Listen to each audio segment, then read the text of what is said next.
मुंबईमध्ये येणाऱ्या प्रत्येकाला मराठी बोलता आलंच पाहिजे असं नाही, असं वक्तव्य संघाचे माजी सरकार्यवाह भैयाजी जोशी यांनी केलेलं आहे।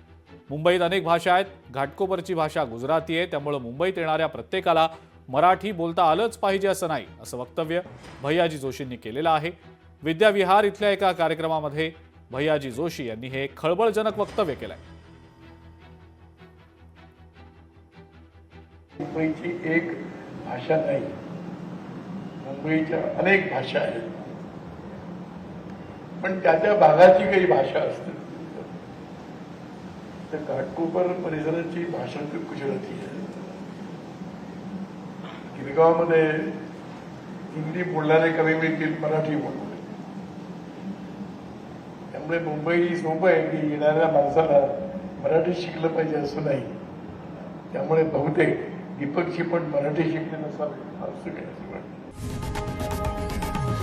लोकशाही मराठी ऐका, पहा, जागरूक रहा।